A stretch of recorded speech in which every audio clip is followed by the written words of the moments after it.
Okay, guys, hello. Welcome to episode 1 of my podcast. I'm going to be 100% honest. This was not planned. This was completely spontaneous. I'm literally recording this on my phone. I don't have any fancy equipment. I was just like, look, it's the last week of 2023, and I'm just going to go for it, and let's just see how it goes. So, usually episode 1 is supposed to be like an introduction and introducing people to your podcast, but I'm just gonna get right into it. Okay, like I don't have any time for introductions right now. Right now we are in the middle of holiday season. It is currently December 27th when I am recording this, so that means Christmas just passed and New Year's Eve is in a few days. So this is the perfect time to talk about spending holidays with homophobic family. Now, this Christmas has honestly been probably the worst Christmas of my life. I basically had to sit there and listen to the people I love most in this world saying hurtful, homophobic things in front of me. And it wasn't fun. And I don't know if there's anyone out there who is also currently, struggling these holidays, if you are, part of the rainbow community and maybe people aren't supportive, or maybe you're in the closet and people don't know and they're just like openly saying homophobic things in front of you. I thought this would be, I guess kind of comforting and also a chance for me to just rant, okay? Now, a little bit of backstory about me. Okay, so I came out to my parents when I was 16. I'm currently 21. And literally the worst possible reaction they could have, they had. I don't want to get too much into it because I'm still, years later, I am still healing from that. But they were very physically and verbally abusive towards me once they found out.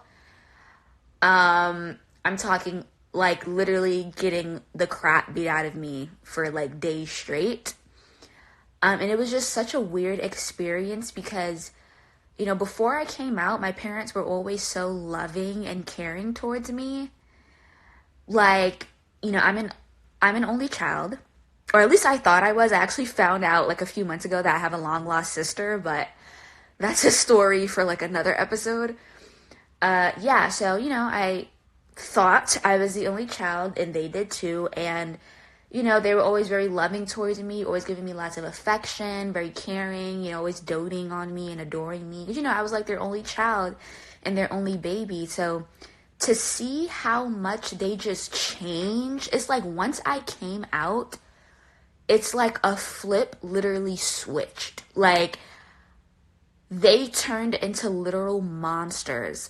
And I was just so shocked. I was like, who are these people? Like, these cannot be the same parents who have been so loving to me my whole life. Like, it's actually so crazy how parents will literally switch up once they find out their child is like gay. Like, it's actually insane. So yeah, they like beat the crap out of me. Mostly my mom. Okay, I don't want to get too much into that, honestly, but yeah, I got the ever-living crap beat out of me. I got called a bunch of slurs, My mom had more of an abusive approach, whereas my dad was more, he made it very clear that he was not, like, accepting of it, but he was, like, abusive. But he was, like, adamant about how he wasn't supportive. And literally, it was just so insane. Like, I don't know, I guess I could do a separate episode on, like, my coming out story and how bad it was. I don't want to get too much into that, but yeah. So their reaction was so bad that I was basically forced back into the closet. So yeah, so I had been in the closet twice now. Like, came out, it wasn't safe for me, so I went back in. And, at the time, I was a minor. I was only 16. So I was not able to, like, move out or, like, go anywhere, because I was completely financially dependent on my parents. And, one thing I want to say too, I am sick and tired of the LGBT community encouraging minors to come out to their parents. Like, can we just stop that? Why are we encouraging like 13 to 16-year-olds to come out?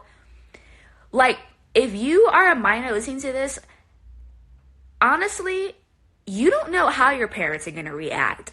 And if they aren't supportive like mine was, do you really want to be trapped in a house with people who hate you for who you are and who are possibly abusing you and treating you poorly for who you are? And literally one of the reasons I came out when I was 16 was because there is so much pressure from the community to like, come out the closet, be your true self. Like, there's just so much pressure to just come out. And it's like, I was literally a minor, but like, I felt like I had to come out because I felt like I wasn't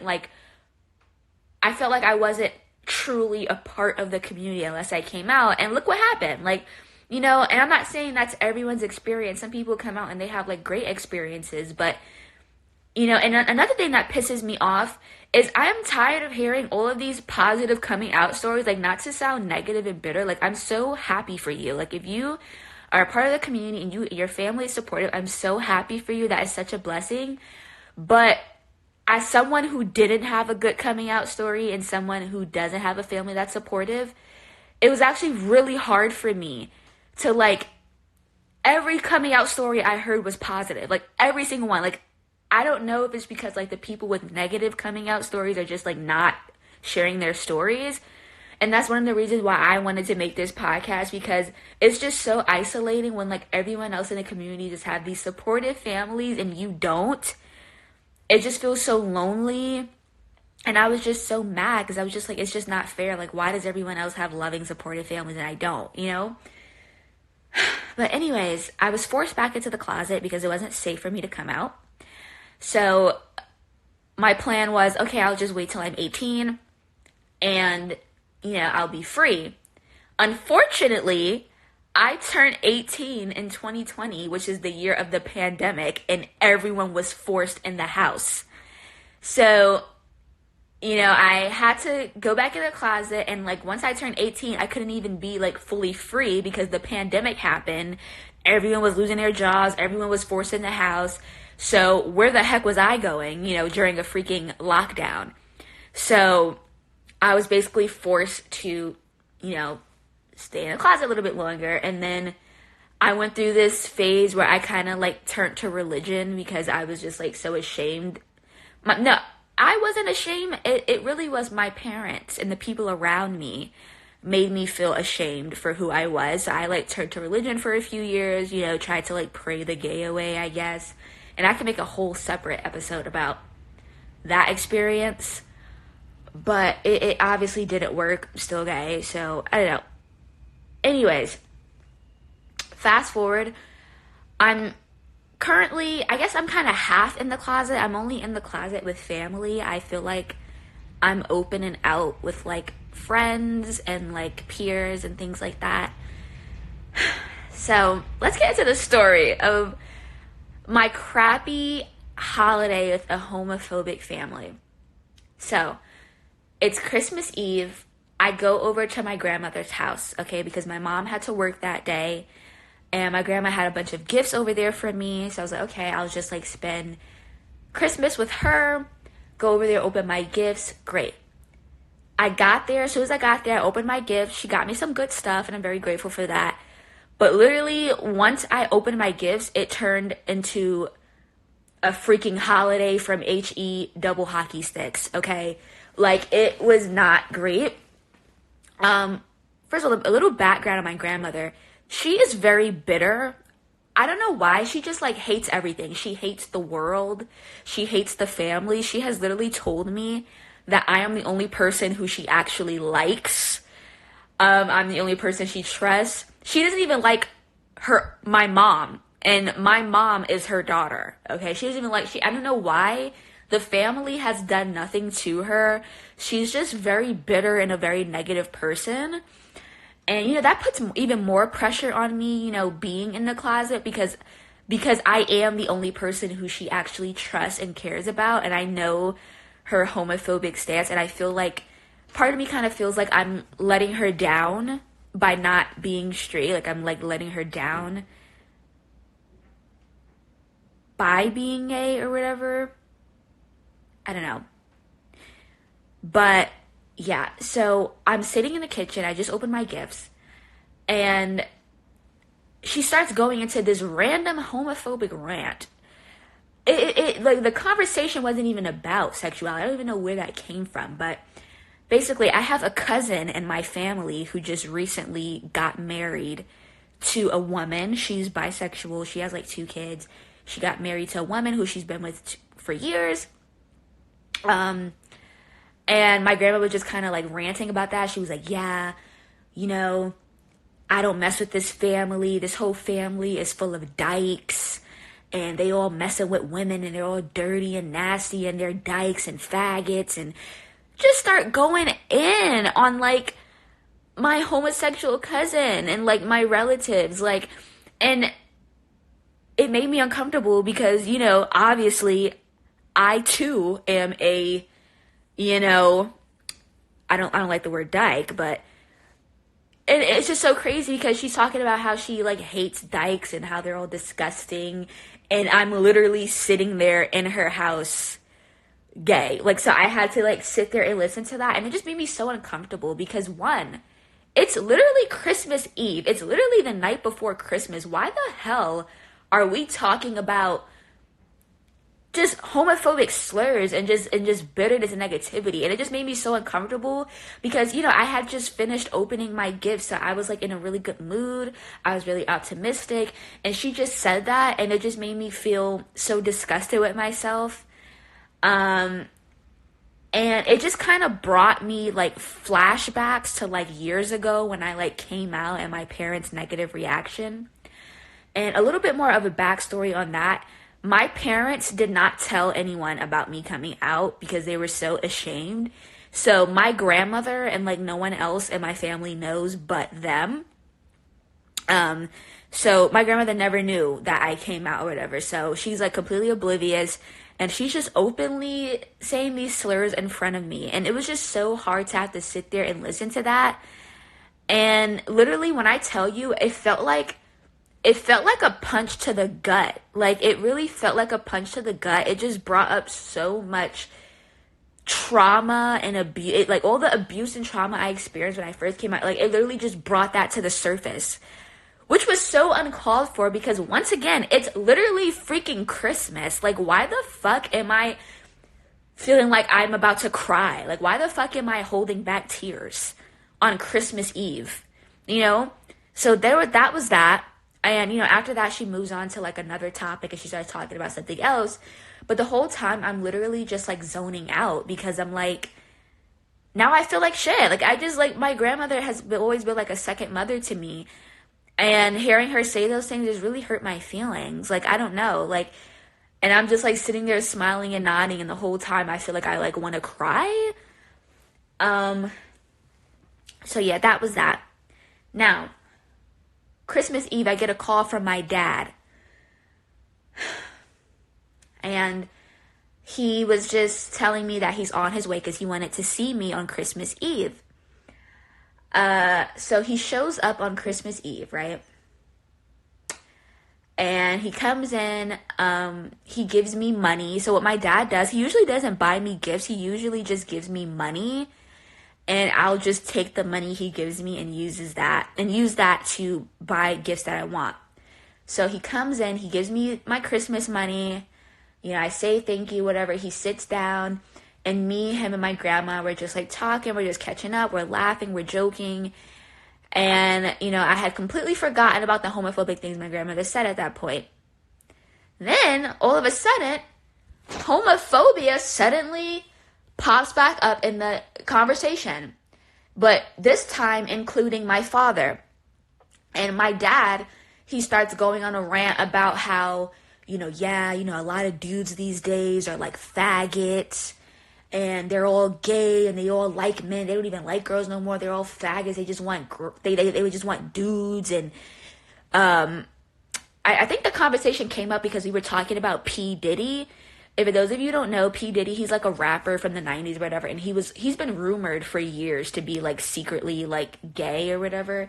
So they were like talking about him, and then that's when the homophobic rant came on.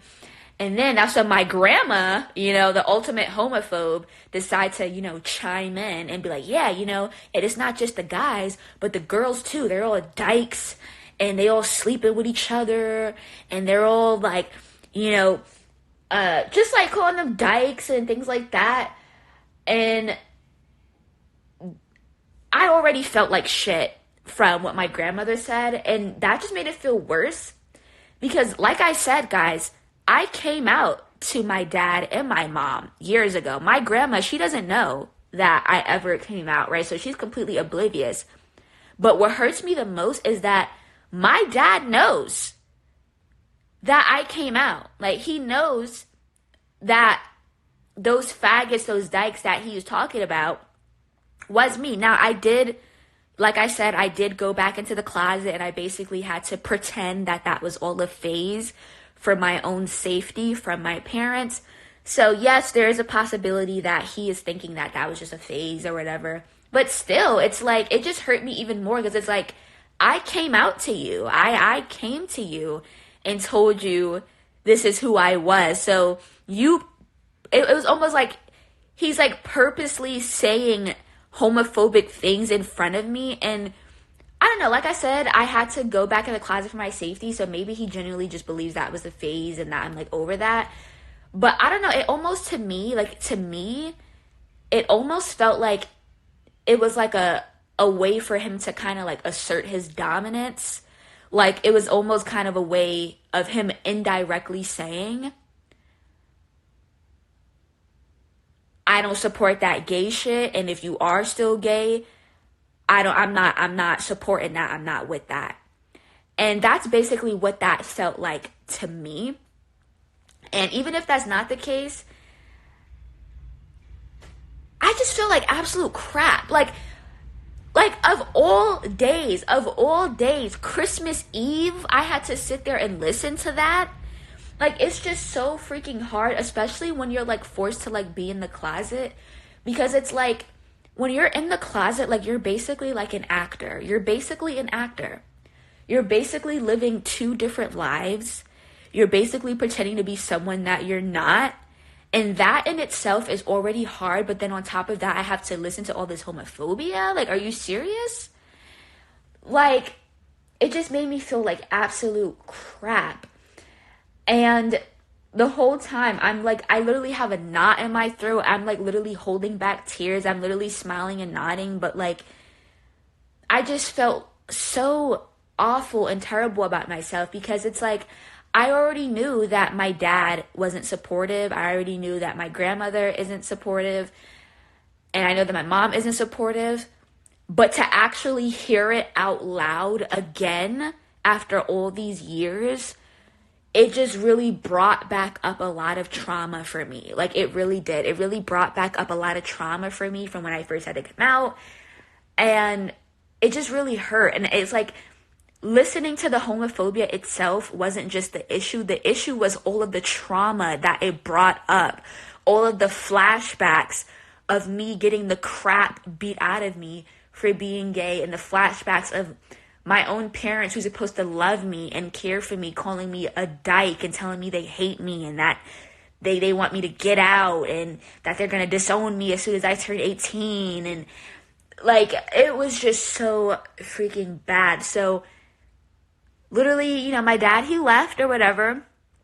Afterwards, I went into my grandmother's room. She was like sleeping in the living room, and she like gave me the room. And I literally felt numb. Like, I felt numb. It's like all of my trauma was like brought up from having to sit through that. But like, I was purposely suppressing it because, and here's another thing about being around homophobic family for the holidays, is Christmas is supposed to be a very positive and like jolly season, right? So I feel like a lot, I don't know, maybe this is just me, but I feel like possibly even a lot of other gay people, when we do experience homophobia from family, especially around the holidays, I feel like we put a lot of pressure on ourselves to like stay positive, right? To like not let the negative, remarks hurt us. But it's like, no, like, why should we have to pretend to be positive when people around us are saying rude things to us? Like, why do we have to pretend to be positive and, all those things? Like, why can't we be honest with our feelings and be honest about the fact that, no, I'm not happy that my relatives are saying these things to me or in front of me. Like, no, I'm not happy that it's the holidays and I'm spending it with people who will never fully support me for who I am. Like, why should I have to suppress that? So literally for the rest of Christmas Eve, I was just in complete despair. Like, I was just like, I just felt so trapped, because I'm still living with my mom. So my mom and my dad, they like split up. They're like no longer together. My dad moved out. He's in a new relationship. My mom, I'm still living with her. And you're probably wondering why the hell I'm still living with my abusive, homophobic mom years later. And it's because of a few factors. Like I said, I turned 18 during the pandemic. So when I finally was old enough to leave, I couldn't because of the lockdown. The pandemic lasted for 3 years or whatever. So for those 3 years, I was basically, forced to stay with her. Now, on top of that, I am unfortunately financially dependent on my parents right now. And let me just say this. I have literally applied to nearly 500 jobs in 2023 alone. So before you guys are like, oh, like, why don't you just apply to a job and move out? I've been applying to jobs. I've been trying to move out. You think I want to be financially dependent on parents who have caused me trauma? You think I want to? No, but I don't know what the hell is going on. I don't know if there's an employment crisis or what, or unemployment crisis. I don't know. But literally, when I tell you, I have literally applied to nearly 500 jobs this year. There was a time where I was literally applying to 10 jobs per day. Literally every day I would get up and apply to at least 10 jobs. I have been trying so hard to apply to jobs and just be financially dependent, but it's nobody wants to freaking hire me. For example, a lot of these jobs, there are so many people looking for jobs right now that there will literally be 500 to 3,000 applicants per job. Literally, you go on LinkedIn or whatever, or Indeed or whatever, and I know LinkedIn specifically, they shows you how many applicants are for the position, and it'll be 500 applicants, 2,000 applicants, 3,000 applicants, 200 applicants. There's literally hundreds and thousands of applicants per position. And mind you, these jobs that I'm applying to aren't fancy jobs. These are retail jobs. These are waitressing jobs. These are jobs at fast food places. These are, customer service. These are random jobs. I'm not even applying to some prestigious office job on Wall Street. These are regular retail and fast food jobs, and even those jobs are hard to get. Do you know how many jobs rejected me this year? You know how many rejections I got from jobs this year? And it's just so frustrating because I am literally living in a house with someone that has caused me so much trauma, and me and my mom are we're in a good place now. But the only reason we're in a good place is because I'm in the closet, right? If I was once again openly gay, I doubt that she would be as nice and as supportive to me as she is right now. So it's I don't want to be financially dependent on my parents, but it's what choice do I have? I've been applying to jobs for years now. As soon as the lockdown was over and things started opening up, I've been desperately trying to just like find jobs and make money, and it's just not been working out for me. Like, I don't know why. It's like I'm doing my part. Like, I'm not just sitting on my butt, complaining about living with homophobic family. No, like I've been actively trying to get out, and it's like every job I apply to is like rejecting me. Like, nobody wants to hire me. Or what will happen is I'll like get an interview, but like I'll get rejected after the interview. Like, recently I applied to Lululemon.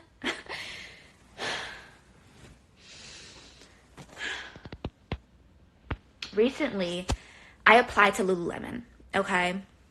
And sorry if I'm like breathing a lot on this podcast. It's just that I'm like really raising my voice right now and it's causing me to lose my breath, but let me just take a minute. So recently I applied to Lululemon. Now, I applied to this job like back in September. They didn't get back to me until 2 months. So like during those 2 months when I didn't hear from them, I just kind of assumed that like I didn't get the job or whatever. But then all of a sudden, like the end of November, they got back to me and were like, hey, are you still interested? We would like to hear from you. So the first round was an online interview. So I did the online interview. I passed. I made it back. And the interview was like on a Sunday. And they were like, actually, you know what? I'm not going to get too much into that because that's not what this episode is about. This episode is about holidays with homophobic family. And I know that I have a tendency to like get off topic and like rant about things that have nothing to do with the subject. So I'm not going to get too much into that. But recently I applied to Lululemon. That was one of the jobs that actually got back to me. I did an online interview. I did an in-person interview, and ultimately they rejected me. And I was just so devastated from that because, a lot of the other jobs I applied to this year, I didn't even make it to the second round. A lot of those jobs, they either didn't get back to me at all or they just plain rejected me. So it just really pissed me off because I was really looking towards this Lululemon job to kind of be my ticket out. Like, I was really looking for that job to like give me the money that I need to be financially independent so that I can move out and live my truth and not have to be in the closet anymore and just like be free. So when they rejected me, it just really sent me into kind of like a depression. Like, it was just so devastating. And yeah, so that's all I want to say about that. But fast forward the next day, Christmas Day, I woke up just feeling so negative. I just woke up on Christmas feeling so negative because I just felt trapped. It's like I like those listening to my dad and grandma say those homophobic things was just so hurtful. And then on top of that, just having all that trauma from when I first came out just being brought up to the surface again. And then on top of that, I just felt so trapped because it's like I've been applying to jobs all year and like nobody wanted to hire me. So it's like, I was really hoping that by this time, by the end of 2023, I would have, moved out or at least gotten a job by this point so that I can be financially independent. And I hadn't. Like, it's literally the last week of the year and I have not secured a job. Every job has rejected me. I'm still forced in the closet. I'm still having to sit here and listen to this homophobia, and I'm still having to feel this depression and this sadness because I'm just like trapped with these people who don't support me. And it was just, I just felt so depressed on Christmas. I just felt so horrible. And yeah, I just felt absolutely terrible.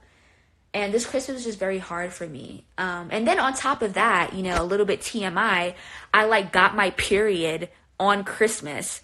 So on top of me being depressed, on top of me having to deal with all that homophobia and trauma, I got my period and I had to like deal with period cramps and, period aches and cramps. And it was just the worst holiday ever, guys, like so bad.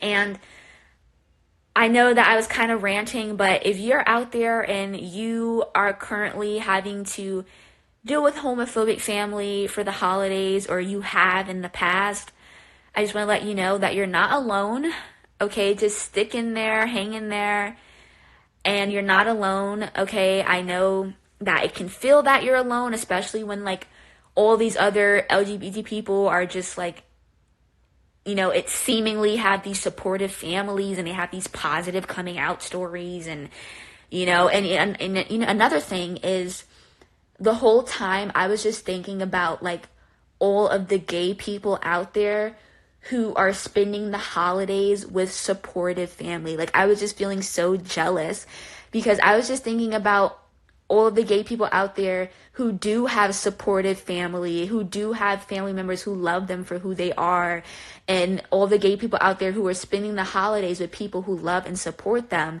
And I just felt so jealous and bitter because I was like, here I am at my grandmother's house just feeling depressed and sad and just like terrible. And I was just thinking about all the gay people out there who just probably have supportive people around them and they're like actually enjoying their Christmas and enjoying their holiday. And I just felt like crap, and I just felt so bitter and so jealous. Like, so I'm going to wrap it up and end it here because this is like 30 minutes long, but I just want to let you guys know you're not alone, okay? If you are currently having to deal with homophobic family for the holidays, just hang in there and just know that your girl is also dealing with it too. You're not alone. I love you, and your family may not support you, but I do. And there are people out there who will support you and will love you for who you are. You just have to be a little bit patient, and you will find them eventually. So thank you guys for listening to the very first episode of this podcast. I'm very excited. I know that I didn't really do much of an introduction, but I kind of want to be a little bit, I guess, anonymous, at least for the first few episodes. Eventually, I will start being a little bit more open with my identity with you guys. But yeah, I'm going to be posting every Thursday, new episodes every Thursday. And if you're watching this from YouTube, because I am going to be posting this to YouTube as well, then make sure you go to the YouTube descriptions, and I'm going to have my Spotify in the bio. I'm thinking about calling it 21 Confessions, but I'm not 100% sure, so I don't want to go saying what the name is and I end up changing it before I upload this episode. But yeah, just go to Spotify, and if you guys are already listening to this on Spotify, thank you. New episodes every Thursday, and yeah. Goodbye.